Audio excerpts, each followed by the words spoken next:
El hombre es un ser social por naturaleza. Así lo describió Aristóteles, filósofo griego, el cual decía que todo ser humano nace con una característica social, la cual va desarrollando a lo largo de la vida, ya que se necesita de los demás para sobrevivir. Dicho de otra manera, la sociología es la ciencia que estudia el comportamiento de las personas, de los grupos, así como la organización de las sociedades. Por otro lado, no podemos dejar de mencionar el tema de la educación, pues va de la mano con la sociología. Pues como diría Mariano Fernández en Gita, la educación es precisamente eso, la acción de la sociedad sobre el ser humano para hacer de él un ser social, lo cual nos lleva a suponer y a pensar que la educación está más ligada a ciertos aspectos de nuestra vida social, elementos que nos permitan no solamente relacionarnos, sino saber vivir dentro de la misma sociedad. Indudablemente va de la mano. La sociología impone las formas. Definitivamente la educación en la actualidad debe ser humanista y el humanismo nace de la sociología. No es más que una interacción donde participan los alumnos, los profesores, los directivos, los padres de familia y las autoridades. Pues van de la mano. Se pretende crear individuos que sepan relacionarse con los demás y impactar también a la sociedad.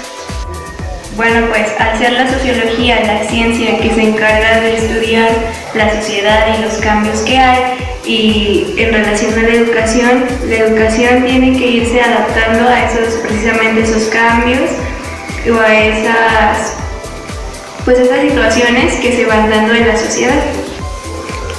También es importante hablar acerca de los aportes de la sociología de la educación. Alexis Rojas León nos habla de 4 corrientes sociológicas, las cuales hacen su aportación dentro de lo que es este fenómeno de la educación. Se enfoca principalmente en el funcionalismo de Durkheim, en el individualismo metodológico de Max Weber, en el estructuralismo de Karl Marx y en la influencia de Simmel. En el funcionalismo, prioriza las estructuras sociales por encima del individuo. La moral es el elemento que permea todo el proceso educativo. En el individualismo metodológico, se concentra sobre todo en el individuo y no en las estructuras sociales. Le concede mayor importancia a la comprensión de la acción social que a la cohesión y a la coacción social. La estructura depende de las fuerzas productivas y las relaciones de producción que provienen de la base material a la sociedad y la superestructura donde se ubica lo ideológico. El estudio de las asociaciones como parte de las relaciones de unas con otras. La socialización se convierte en un vínculo entre individuos y genera diversos grados de cohesión. En la medida que solo nos mueva la razón, actuamos moralmente y al mismo tiempo actuamos con plena autonomía, porque nos limitamos a seguir la ley de nuestra naturaleza razonable. La comprensión de la acción a través de la interpretación que se puede hacer de ella es la unidad de análisis de la sociología comprensiva, considerando que la acción social no es idéntica. Socializar los medios de producción y con esto hacer tambalear la estructura social que significara la abolición de la explotación y la sociedad privada, eliminando las clases sociales a favor de los intereses de la colectividad. Se basa en el arte de enseñar y su aplicación en materias específicas. La educación está basada en el castigo como forma de prevenir. Solo tienen acceso a la educación aquellos de clases sociales altas. Utilizan el método del examen para el acceso al círculo de la burguesía. No debe basarse exclusivamente en el aprendizaje de los contenidos, sino además en el aprendizaje de la forma del desarrollo de lo espiritual. Debemos estar conscientes de que nuestra sociedad está en constante cambio y por consiguiente el fenómeno de la educación también debe cambiar favorablemente. para que se pueda dar una evolución total dentro de los educandos, para lo cual deben tomarse en cuenta 3 aspectos fundamentales. El primero de ellos es la comprensión de la evolución social, talón de Aquiles de muchos profesores, pues la evolución tecnológica y el miedo a la actualización han sido la principal barrera para que el emisor de la educación pueda no solo transmitir una clase cotidiana, sino que pueda adaptarse a los cambios y transformaciones y a través de ellos puede establecer un lazo de confianza entre los alumnos y el docente, puesto que lo fácil y cotidiano da más seguridad que abrirse a un proyecto innovador. Mariano Fernández le da un nombre: enseñanza activa, a través de la cual propone reemplazar las formas más tradicionales de enseñanza y aprendizaje, con el único objetivo de que exista un no rechazo por parte de los alumnos hacia la escuela y una mayor motivación hacia el estudio. El segundo punto se refiere a las diferencias que existen entre la cultura y las tradiciones. Aquí es necesario hacer un estudio sociológico y comprender que todos los seres humanos somos diferentes. Por lo tanto, sus actitudes y aptitudes también lo son, pues son un producto de la sociedad y como tales están rodeados de grupos de personas diferentes, los cuales transmiten sus tradiciones y modos de vida a los jóvenes estudiantes. José Joaquín Brunner nos habla en su ensayo Apuntes sobre la sociología de la educación superior en contexto internacional, regional y local, precisamente sobre las diferencias del tipo de educación que existe en diferentes lugares y que básicamente se basa a su desarrollo histórico-social. Por ello, no podemos tratar y enseñar a todos los alumnos de la misma manera, pues cada uno tiene diferentes formas de percibir las cosas.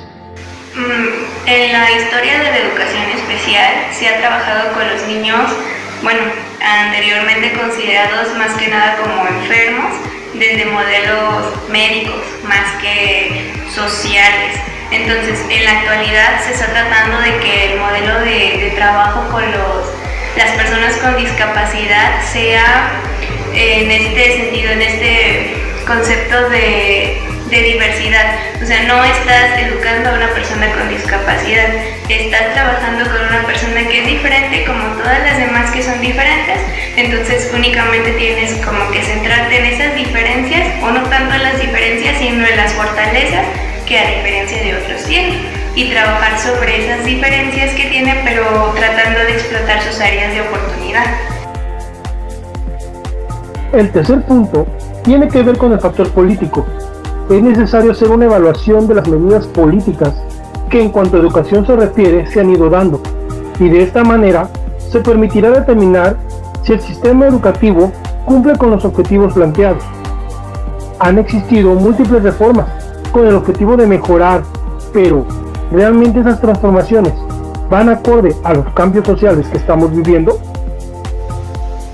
Aquí podemos mencionar a Emily Durkheim, el cual dice que la educación es la acción ejercida por las generaciones adultas hacia los que aún no están listas para la vida. Quiere decir que la educación realmente debe preparar a los niños y jóvenes mediante experiencias y conocimientos del educador para que pueda afrontarse a los diferentes cambios sociales. Es aquí donde surge esa gran incógnita.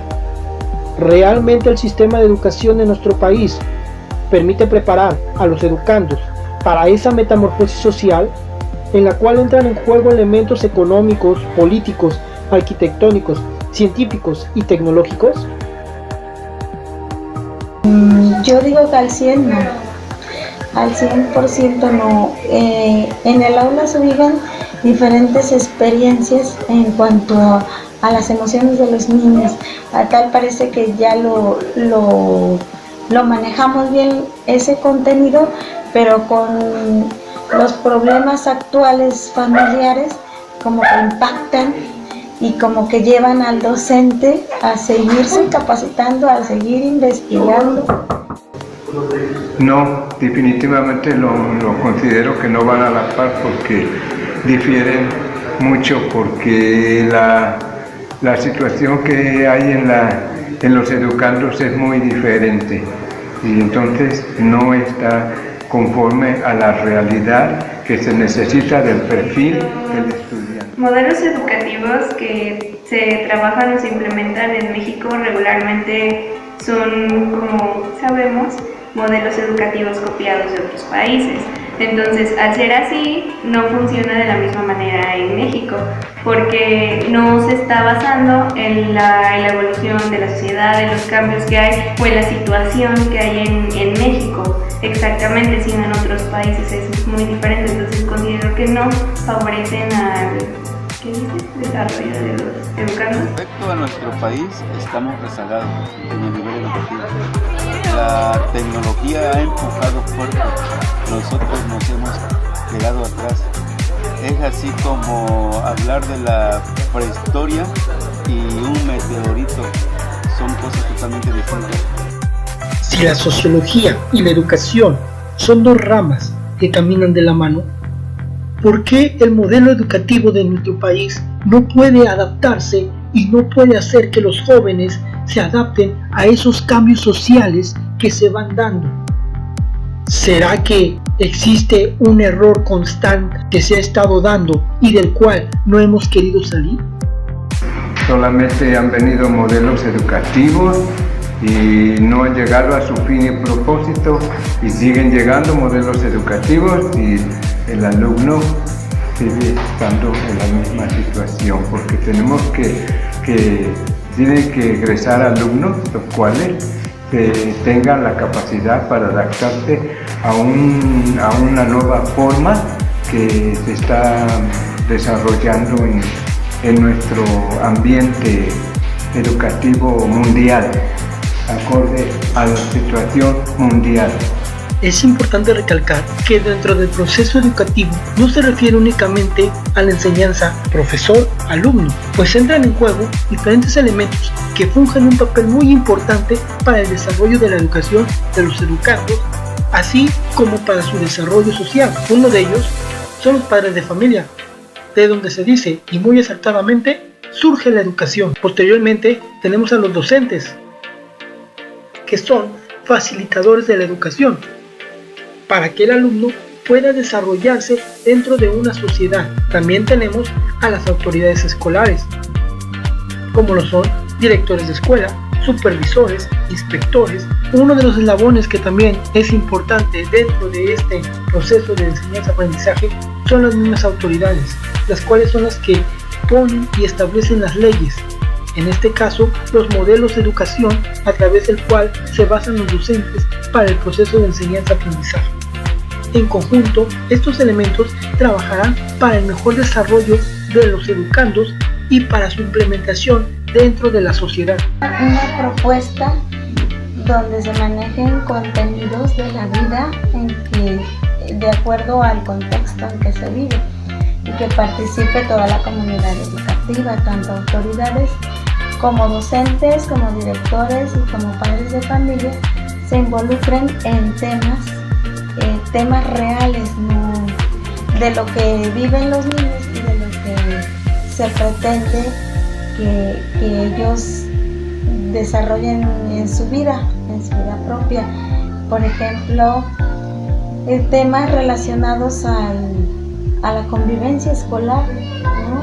Primeramente, porque ahora sí vamos enfocando aprendizajes que tienen que ver con la autoestima de los niños, con su desarrollo emocional, son las bases para que aprendan. Y pues de acuerdo a los conflictos o a los retos que se viven en la actualidad, pues es necesario que toda la comunidad participe, se relacione y hagamos algo. Bueno, esta triada de escuela, padres y maestros es fundamental, trabajar en equipo. Lo que hacemos en la escuela, el padre de familia en casa con su hijo lo practique, lo refuerce, porque si en casa hay una base de educación para el niño, es más fácil que la escuela pueda continuarse con esa misma formación que se da en casa. Cuando tienes un alumno que está en casa descuidado, ves que no funciona igual en la escuela que los demás. Entonces, el trabajo, la comunicación, el trabajo en equipo entre el padre de familia y el docente para trabajar con el alumno es fundamental. Y la escuela en cuanto a las cuestiones administrativas también, y lo que le puede brindar al niño en cierto momento es lo más importante. Tiene que ver mucho, los padres de familia juegan un papel muy importante, y te puedo decir con mucha calidad moral que juegan el papel más importante. Definitivamente la educación nace en la familia. Nosotros somos formadores y somos transformadores, la parte docente, y el impacto a la vida social cuando se trata de crear jóvenes formados, crear jóvenes bien educados, desde luego que el desarrollo social se refleja. Es así como concluimos que la educación es un trabajo de muchos, un trabajo de equipo entre padres de familia, docentes y autoridades educativas, para lograr conseguir que el alumno pueda integrarse a la sociedad mejor preparado para afrontarse a las diferentes circunstancias, a los diferentes cambios y transformaciones que se presentan en la sociedad.